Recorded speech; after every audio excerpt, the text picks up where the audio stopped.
Meus irmãos, nós estudamos sobre as pressões, um pouco, não é? Estudamos um pouco sobre as pressões internas que nós sofremos contra a nossa santificação. Hoje nós vamos ver um pouco sobre as pressões externas, que é o mundo e que é o diabo.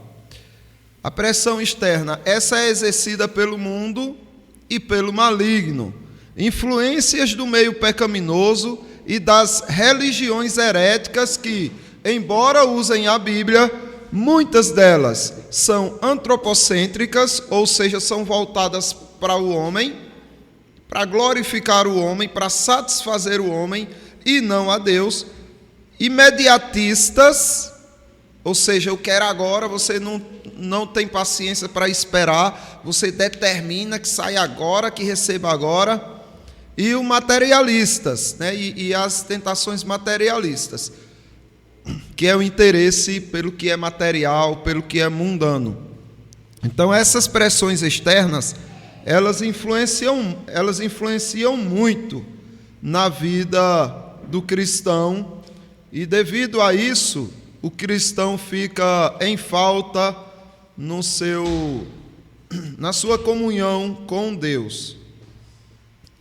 Os falsos cristos têm causado males imensos ao verdadeiro povo de Deus, inclusive com divulgação de falsos conceitos de pecado, consequenciando defeituosos princípios de santidade. Os irmãos conseguem lembrar algum princípio de santidade que o mundo tem, mas que não tem na palavra de Deus? Porque aqui no texto que nós lemos aqui, do comentário da Confissão de Fé de Westminster, diz o seguinte, que esses falsos pregadores, esses falsos cristos que são anunciados, eles são carregados de conceitos de pecado defeituosos, que não tem nada a ver com a santidade verdadeira em Cristo. Quais são esses conceitos que se vocês já ouviram alguma vez? Alguém lembra?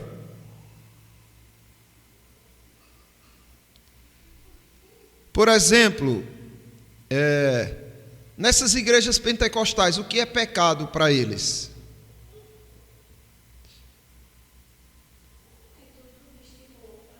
Roupa, corte de cabelo, usar calça, brinco, batom. Não pode, né? Batom.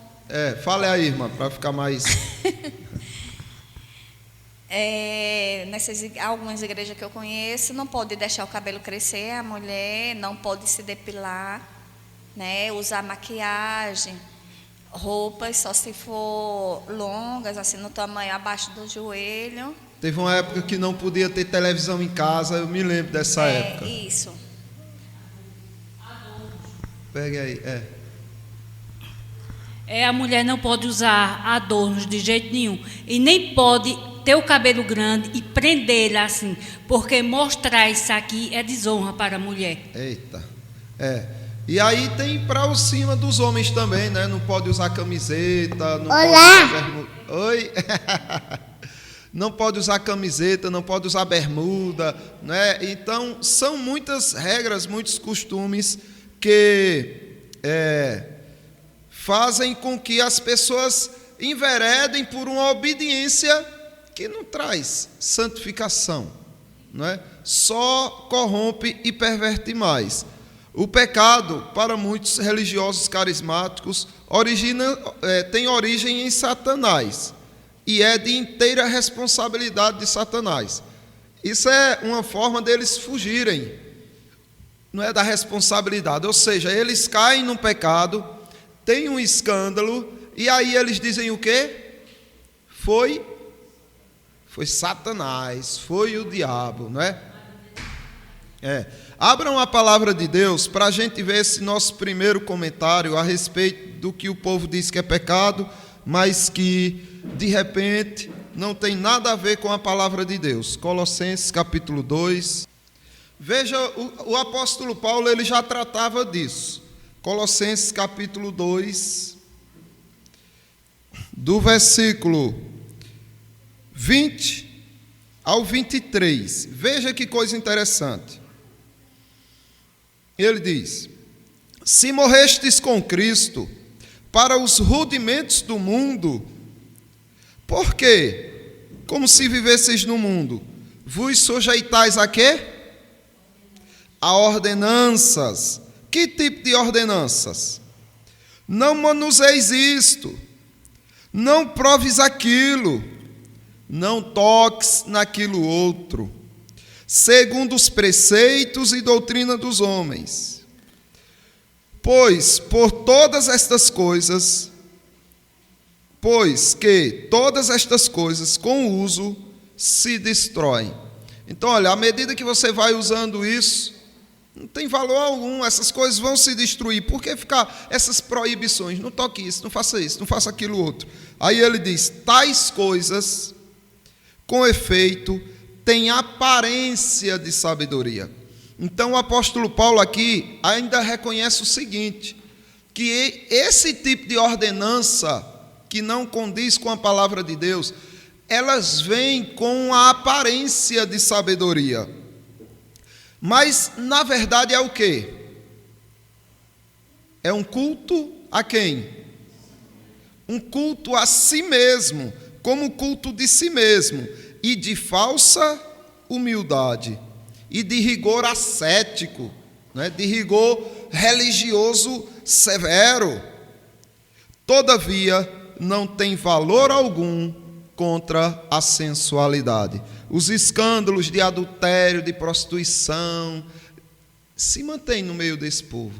Mesmo eles, não vista isso, não, tem um monte de regra, mas não tem poder nenhum contra a sensualidade. Então, nós precisamos ter cuidado com essas questões. E ainda vem aqueles, não é que quando cai no pecado, diz, não, foi o diabo, é culpa do diabo, ele me tentou, se não fosse isso eu não tinha feito. E aí vão sempre exorcizando o diabo, e aí vai se eliminando, pelo menos aparentemente, o mal entre eles. Só que isso não acontece. Purifica-se o possesso, o encostado, conserta-lhe a vida simplesmente com sai, diabo, sai, Satanás. E aí, aí graças a Deus, agora eu senti que fui curado. Só que quando cai de novo, transferem a culpa para o diabo. Isso pode até ter um efeito psicológico, não é? A pessoa se sente, graças a Deus, oraram por mim, o diabo foi embora, se afastou. E aí, psicologicamente, a pessoa fica um pouco mais aliviada. Mas que os danos espirituais, eles são irreversíveis, não é? Porque a pessoa depois se frustrará. Eu encontrei, assim, um texto para a gente meditar, porque existem muitos textos que mostram como Satanás atua para perverter a nossa, para nos afastar de nossa santificação. Mas tem um aqui que eu queria tratar com os irmãos hoje, que é quando Jesus Cristo chama os seus apóstolos e pergunta, olha, o povo aí fora diz que eu sou quem? E aí a resposta, né? Um dizia, não, dizem que tu é um profeta, não, dizem que o Senhor é um mestre, dizem que o Senhor é qualquer um dos profetas, e eles saem dizendo coisas a respeito de Jesus Cristo. Aí Jesus pergunta, certo, mas e vocês? Vocês dizem que eu sou quem? Aí Pedro toma a frente, né, através do Espírito Santo, e diz, tu és o Cristo, o Filho do Deus vivo. Mas veja, aí Jesus adverte eles, que a ninguém dissessem tal coisa a seu respeito. Aqui em Marcos 8, o Evangelho segundo Marcos 8, do 29 ao 34. Eu quero que os irmãos prestem bem atenção nesse ponto. Marcos 8, do 29 ao 34. Veja só o que Jesus Cristo faz depois disso. Então, começou ele a ensinar-lhes que é necessário que o Filho do Homem passasse o quê, irmãos?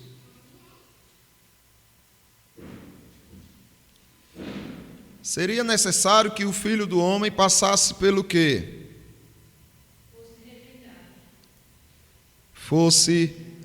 Mas primeiro, antes ele diz assim: é necessário que o Filho do Homem sofresse muitas coisas. Então não é pouco não, é muito sofrimento. Fosse rejeitado pelos os anciãos, rejeitado pelos principais sacerdotes, rejeitado pelos escribas, e fosse morto. E que depois de 3 dias ressuscitasse. Presta atenção aqui. O mesmo Pedro que disse: tu és o Cristo, o Filho de Deus vivo, agora vai se deixar levar pelo ataque externo de Satanás. Por que Pedro diz isso aqui? Isto ele expunha claramente, mas Pedro, chamando-o à parte, começou a reprová-lo. Por que Pedro reprovou Jesus? Como é que Pedro teve essa ousadia? Porque não é que Pedro não respeitasse Jesus, não é que Pedro não achasse que Jesus Cristo era sábio, que ele era autoridade sobre tudo e todos. Não é isso. Mas eu queria que os irmãos tentassem identificar por que Pedro se deixou levar por Satanás para reprovar Jesus, diante do que ele estava falando a respeito do seu sofrimento.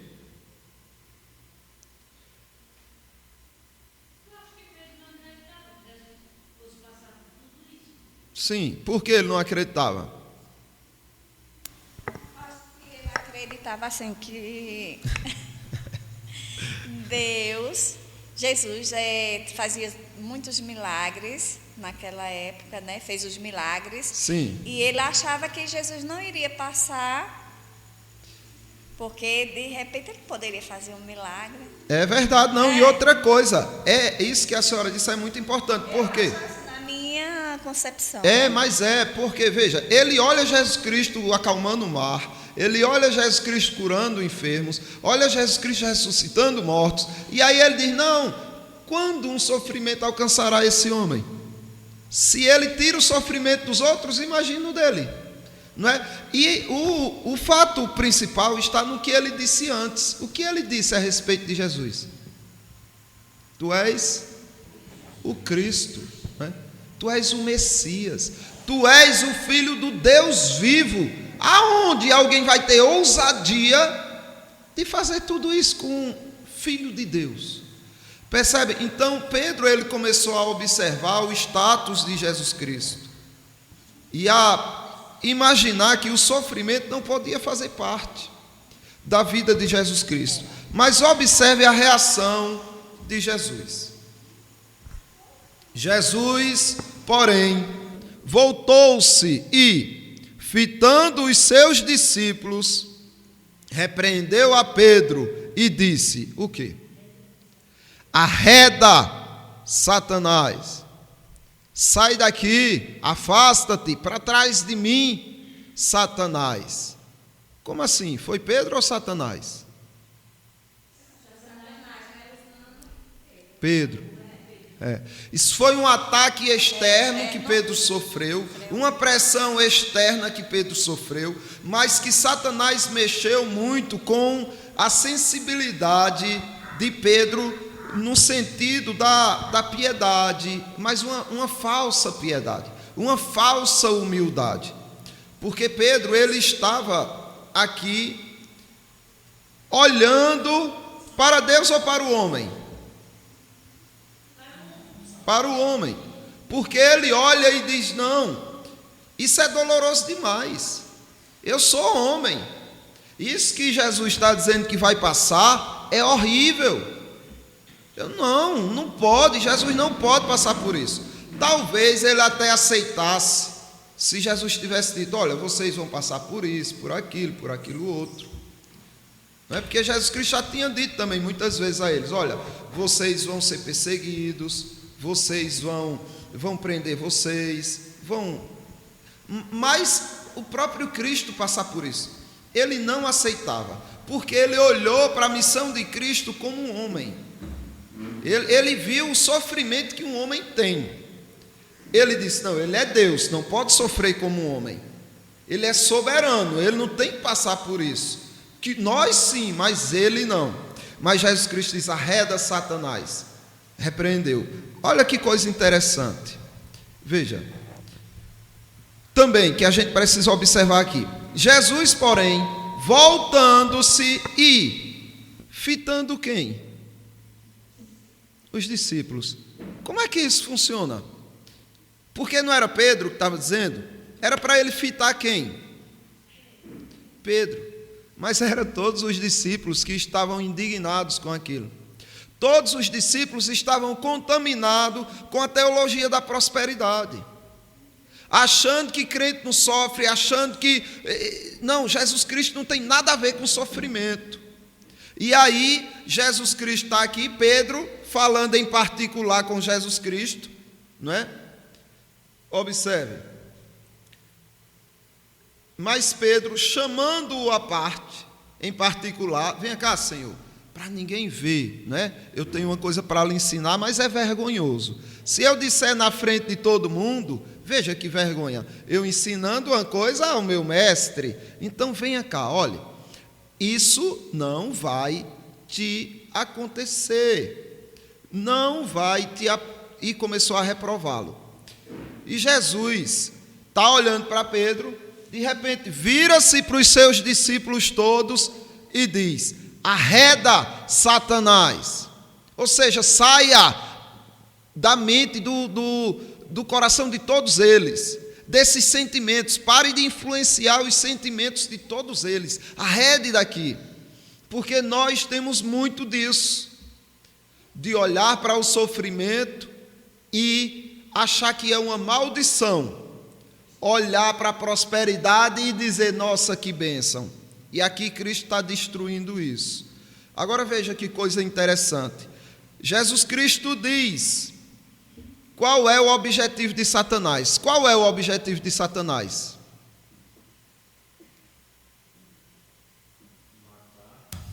Matar, roubar, destruir, mentir. Isso.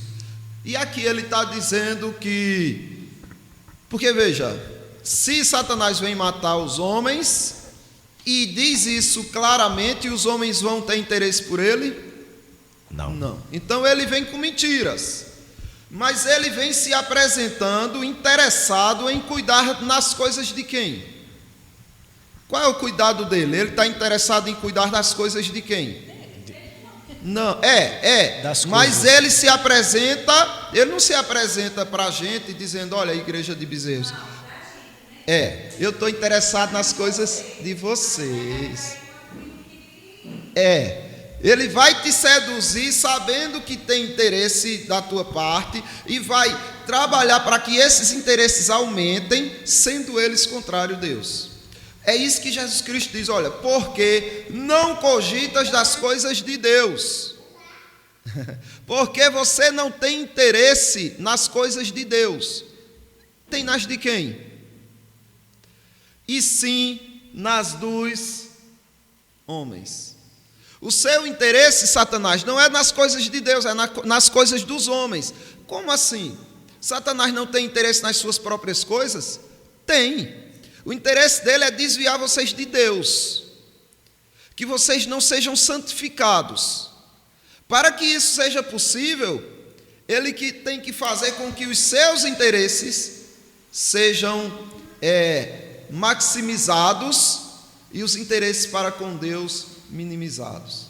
Entendeu? E aí ele vai, e qual foi o trabalhar dele? A tentativa do trabalhar dele em Jesus Cristo foi em fazer Jesus Cristo ter pena de si mesmo, ou não foi? Uhum. Não, Senhor. E nos outros evangelhos deixa bem claro que Pedro diz assim, tem piedade de ti, Senhor. Isso jamais te acontecerá. Tenha pena de você mesmo. Irmãos, por que os crentes se afastam da igreja? Por que os crentes desanimam da oração? Por que os crentes arranjam desavença até com seus familiares? Tudo por causa desse princípio aqui. Satanás chega no teu ouvido e diz: tu viu o que o irmão Osmar fez? Não, o que foi? Você começa... Aí ele vai te lembrando de coisas que o irmão Osmar fez, que te desagradou. E ele começa agora a dizer: veja que injustiça. Você é uma pessoa que se dedica à igreja, você é uma pessoa que sempre cumprimentava ele, você é uma pessoa que... E aí começa a fazer com que você vá se sentindo um coitadinho, tendo pena de si mesmo, se revolta e deixa a sua missão de lado. O propósito dele era esse, com Cristo. Que Jesus Cristo olhasse: esse é mesmo, peraí, por que eu tenho que passar por tudo isso? Não, eu não mereço isso não, o que eu fiz de errado? O que Cristo fez de errado para passar por tudo isso? Ele fez o quê?